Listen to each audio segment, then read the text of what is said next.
Hello everyone!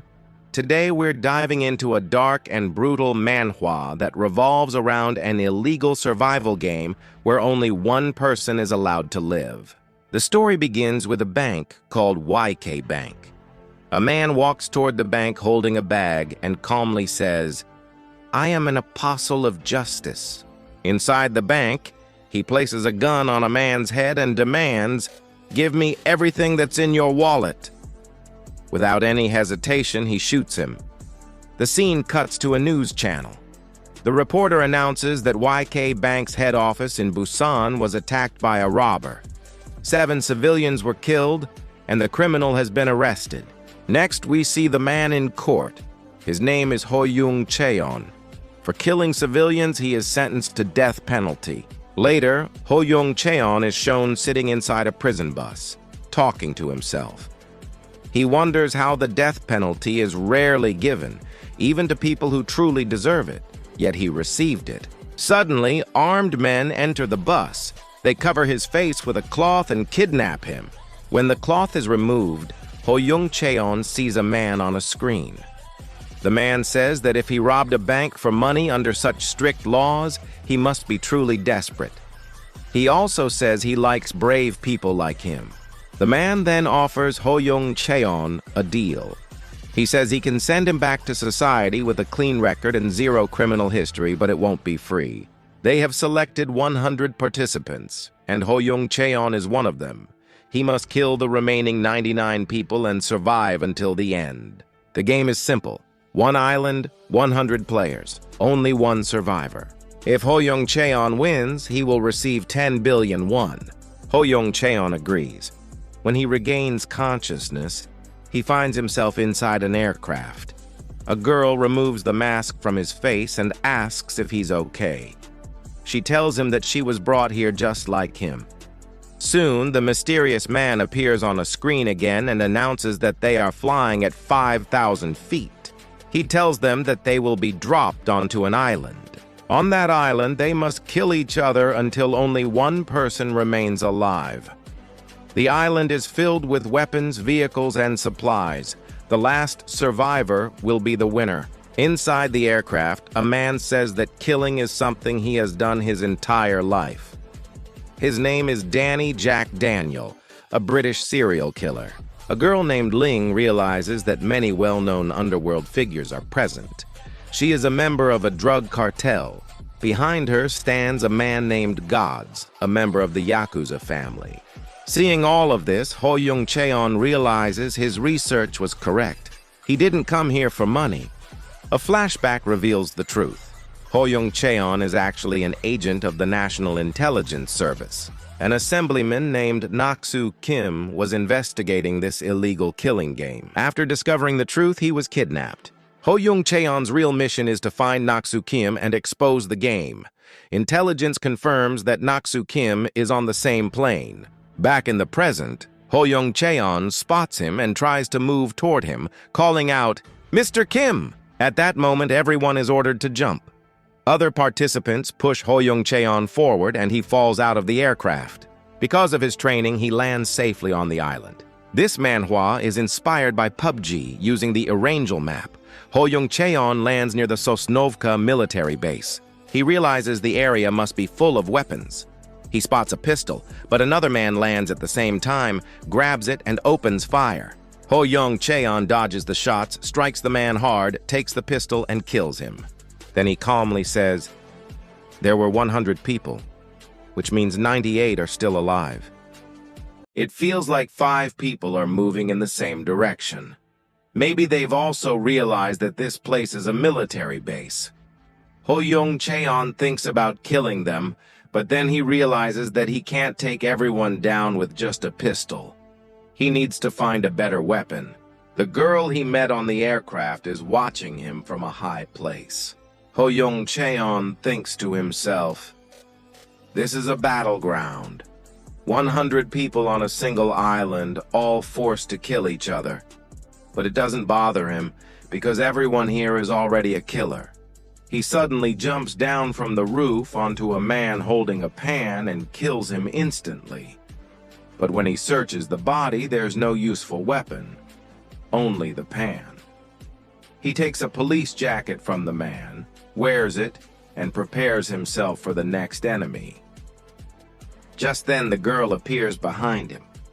Hoyoung Cheon immediately turns around and aims his pistol at her.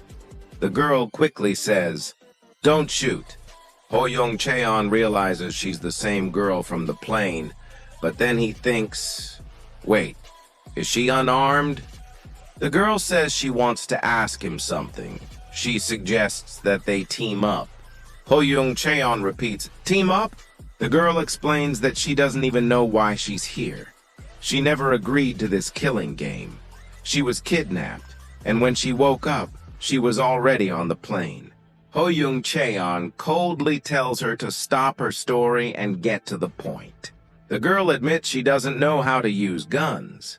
She's not a fighter, but she says Hoyoung Cheon seemed more cooperative than the others, and she reminds him that she helped him on the plane.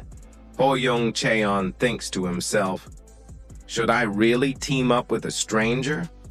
Why would I do that? She can't even fight. She's useless. He remembers Naksu Kim and realizes he doesn't have time. He raises his gun, ready to shoot her.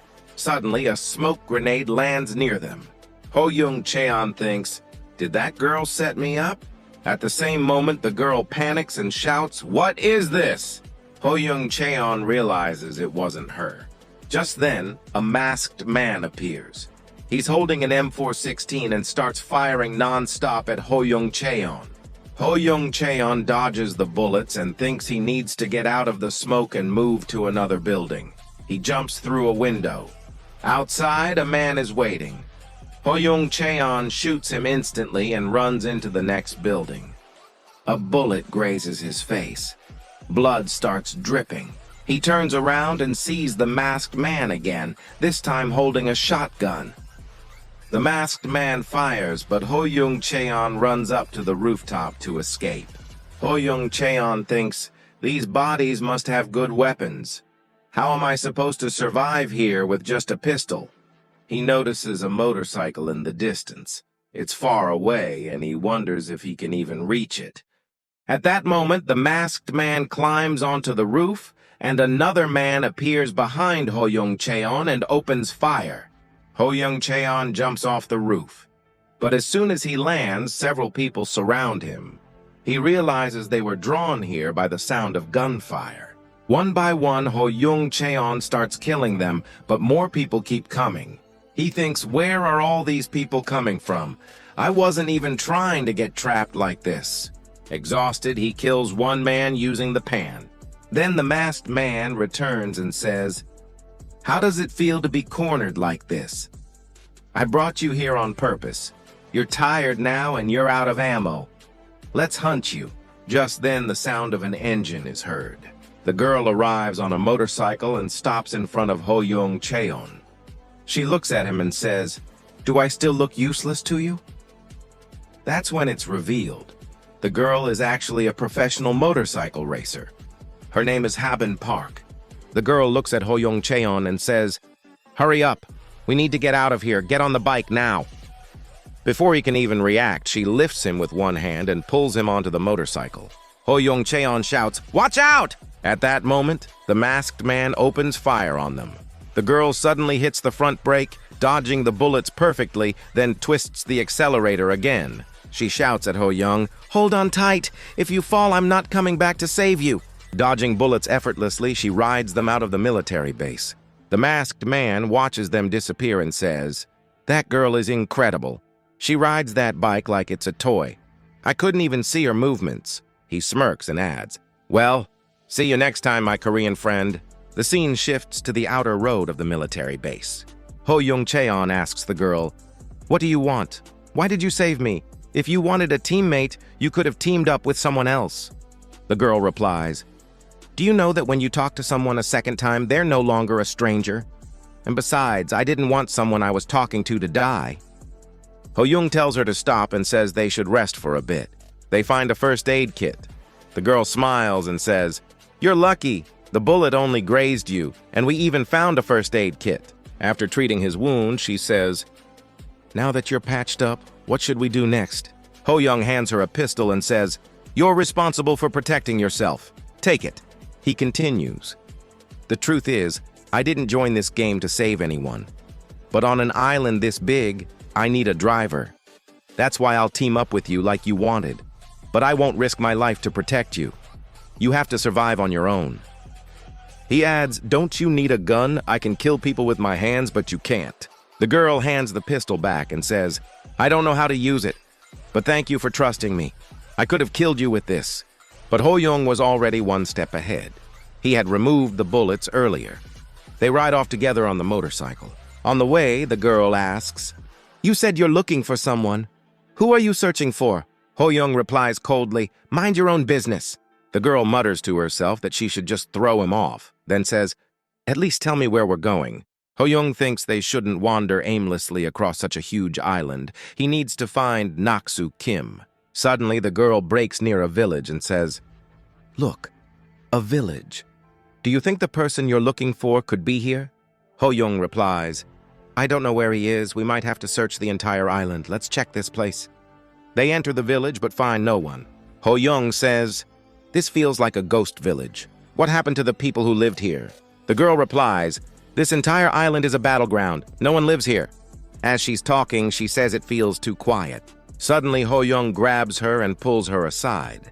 Nearby, several people are standing over dead bodies. Hoyoung whispers, "That's why it was quiet. They teamed up and eliminated the others. They probably formed an alliance on the plane. Smart move." He tells the girl they shouldn't fight 3 people head-on and quietly move the bike away. As they do, a man suddenly appears and says, "See, I told you. I heard a motorcycle. The engine's still warm. Someone's hiding here." Hoyoung presses himself against a wall and thinks, "Damn it, I didn't think there was another one." The man keeps talking to himself as he approaches.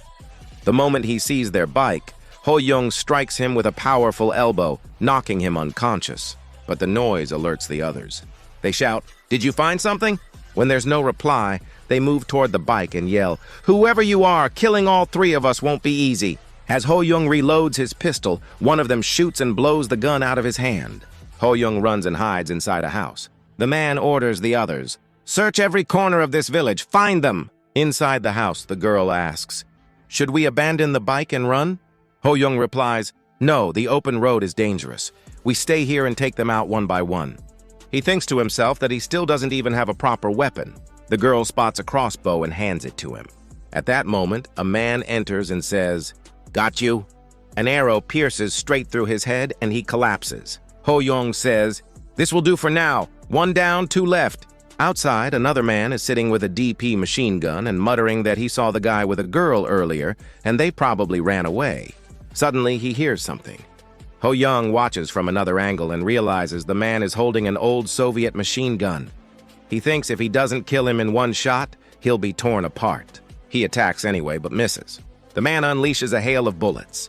Hoyoung dodges and hides behind a wall, but another man appears there holding a sword and attacks him. Hoyoung blocks with the crossbow and fires an arrow into his leg. At the same time, the machine gunner comes up behind Hoyoung and shouts, "Die, motherfucker!" Just then, the girl crashes into him with the motorcycle. This was their plan all along. Hoyoung distracts them. She brings the bike. She says, "You attacked first. This is self-defense." The third man lies there with an arrow in his leg, thinking how everything went wrong. He recalls getting life imprisonment, coming to this battleground, killing everyone easily, only to lose to these 2.